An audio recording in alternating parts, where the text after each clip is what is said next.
What's happening? Welcome in the Matt Bernier Show, DRFTV, live.drf.com, livestream.com, Daily Racing Forms Twitter handle at DRF Inside Post, as well as the Daily Racing Forms Facebook page. My name is Matt Bernier. You can follow me on Twitter at Bernier_Matt. This is the preview edition. This is going to be a very, very short one, simply because it is what it is. This week, heavy workload. Timing-wise, things just haven't really matched up very well with the rest of the things that are on deck. So this is going to be down and dirty, down to the nitty-gritty. Keep it very, very tight. Just in general, talking about the 3-year-olds and possibly where things kind of stack up right now. If you listen to this in podcast form, like most of you do, YouTube, SoundCloud, iTunes, video.drf.com, as well as Spotify. If you're over on YouTube, click that subscribe button. Give us a thumbs up or a thumbs down, whatever your prerogative. But make sure that that bell icon is lit up so you get everything that DRFTV has to offer. If you're over on iTunes or Apple Podcasts, or however you get your podcasts, write us a review, give us a rating. Always greatly appreciated. Like I said, I'm not going to really waste too much time here. This is more just a general view. Maybe this is only going to be about a 10-minute sort of thing. A general overview of these 3-year-olds and where they are as far as the Derby is concerned. I'm sure I'll talk about the Oaks in time, but right now the Derby, it feels very, to me anyway, some of you will agree or disagree. Again, you can comment beneath the video player on YouTube or over on Twitter at Bernier_Matt and let me know what you think, agree or disagree. To me, it feels very, very muddy, very murky. I don't think there are any standouts right now. And it's easy to sit here and say, as I sit here and look at the current top 20 as far as points are concerned, and the reason I feel like now is a decent time to bring it up, we've already had that first round of Derby preps for the most part. All the jurisdictions, they've had at least one, if not two, races that have awarded Derby points. California's had theirs, or Southern California anyway. Northern California will have theirs coming up this weekend. Friday night, you've got the Jeff Ruby Stakes. Is that what it is? No, it's the John Battaglia, which is going to be a race likely leading into the Jeff Ruby Stakes. You had the Gotham up at Aqueduct already. You've had 2 races down in Florida. You've had races all over the place. And then also on Saturday, you've got the Risen Star. Oaklawn has already had the Southwest. So there are or the Smarty Jones, the Southwest is upcoming. We're starting to see who some of these players are going to be. And if the horses that we've seen so far in any of these races, are they actually any good?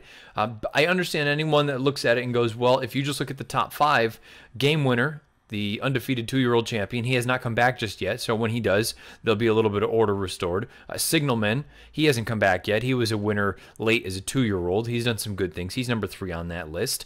You know, there are some other names in here that we haven't seen come back just yet. And you do wonder, ultimately, when they do get back to it, whether it's a network effect or some of these other horses, maybe they will be the ones to stamp themselves as the horses to beat.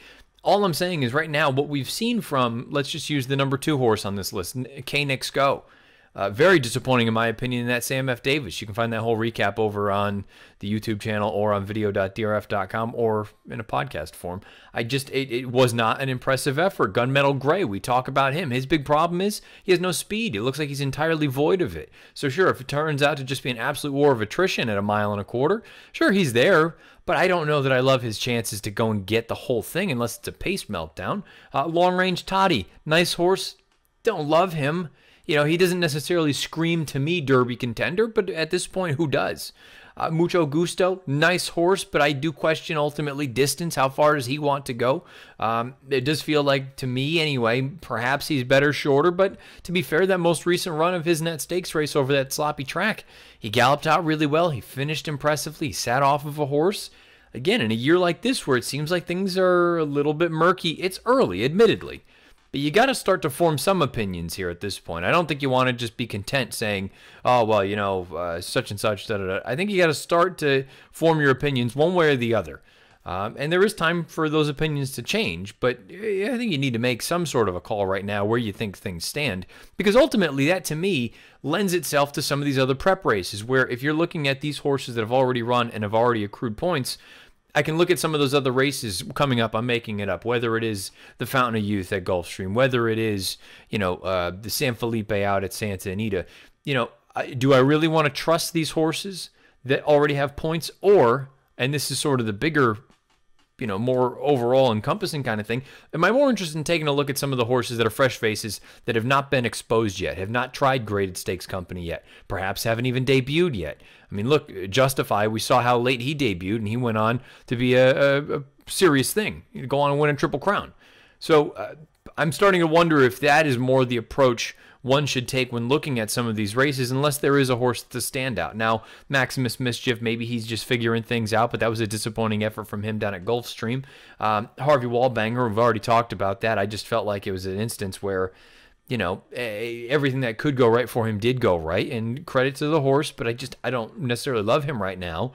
Number 10 on the list, he's tied with 10 points with a number of horses, is Improbable.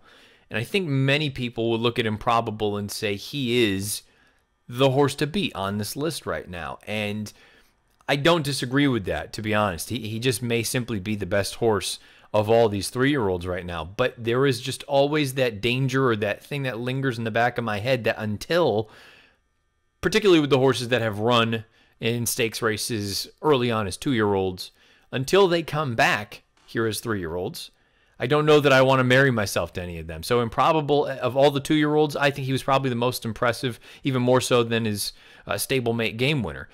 But there's just still that piece where, and the same goes for Game Winner, until they show up on the racetrack as 3-year-olds, I don't know that I necessarily want to go all in and say, yes, that's that. Because we've seen these horses are so fragile, anything can happen. One wrong step, one little bit of a muscle turns into something else, and all of a sudden they're off the trail, really before they even got on the trail. So, it is one of those things, darned if you do, darned if you don't.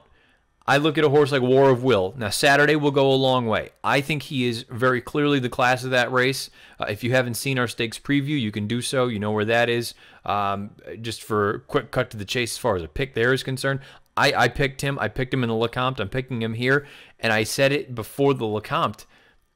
To me, I'm very, very intrigued with him. I think he's very, very talented. Arguably one of the most talented 3-year-olds that there is. You have to wonder, ultimately, is the Louisiana path going to be sort of a blessing and a curse, where, you know what, you're so much better than everyone else, you're going to be able to get experience, you're going to gain all the points that are needed to go on and be one of the 20 for the Derby, but at the same time, the waters are going to likely get deeper the first Saturday in May at Churchill. But having said that, maybe they won't. I have no idea. It just seems like right now, again, everything just seems a little bit muddy. I look at a horse like Well Defined. I didn't mean any sort of knock or disrespect to him going over the Sam F. Davis recap. He looked really good that day, but at the end of the day, he's probably not going to have things go that easily or have everything just unfold the way that he wants it to or the connections want it to, whether it is in the Tampa Bay Derby, whether it is in the Florida Derby, whatever race his next race may be, very likely to have a different pace situation. And how is he going to adapt to that? Because thus far, his best races have come when he is out there dictating things on the front end. You look at some of these other names, I'm not blown away by any of them. So I guess in a way to just sort of button up this piece right here, discussing these horses and the 3-year-olds in general, don't marry yourself to any one of them, and don't be overly taken by the most recent thing that you have seen. I think that's just, in racing in general, that's a good philosophy to have, the recency bias. But I mean, look, it happens in all sports. It happens in life in general. The last thing you saw was the best thing you saw. So, okay, a horse like Well Defined, just because he is the most recent one. He goes out there, he wins in good fashion, he gets a competitive speed figure. Oh, well, and I saw some of the comments that people had laid out there in the recap saying, he jumped off the page and X, Y, and Z. He may very well have to you guys going through those races and handicapping the Sam F. Davis. I just wouldn't go overboard leading into his next race, because I don't know that an effort like that necessarily is indicative of what is still to come. And I can say the same about War of Will. I've been on his bandwagon for a while now, but that doesn't necessarily mean that we're going to get an emphatic victory like we did in the Lecomte just a few weeks back here on Saturday in the Risen Star. My big thing for the Risen Star, for a horse like that, and any of the horses that have at least established themselves, you just can't have a disaster at this point.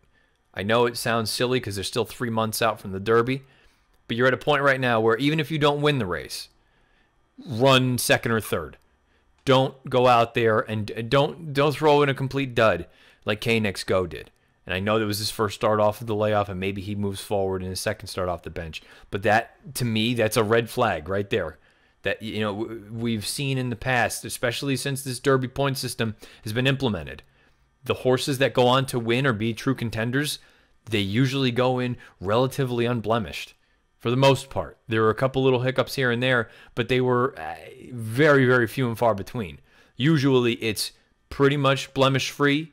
You get to that spot and you go on with it. K-Nix Go off to a poor start with this. Gunmetal Gray, just simply from a running style standpoint, he's difficult to love.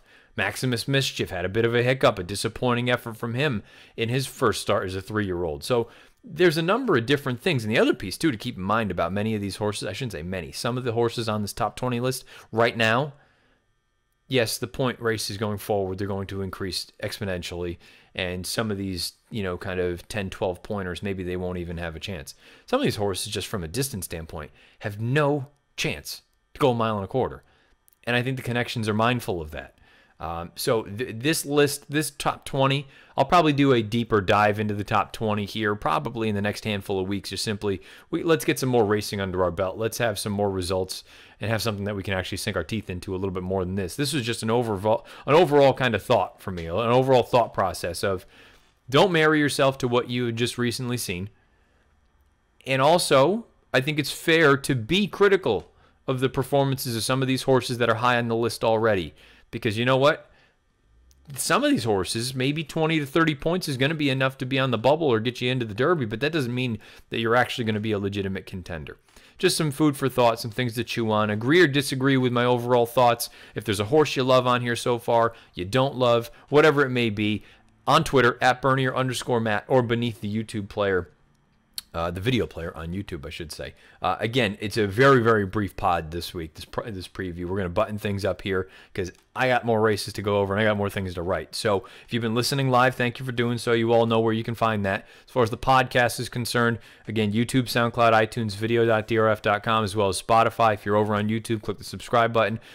If you're over on iTunes or Apple Podcasts or wherever you get your podcasts, subscribe and write us a review. It's always greatly appreciated. Questions, comments, concerns, you know where to get a hold of me on Twitter, @Bernier_Matt. Good luck this weekend, however you play, whatever you play, wherever you play. This has been a very abbreviated edition of the preview show for the Matt Bernier Show.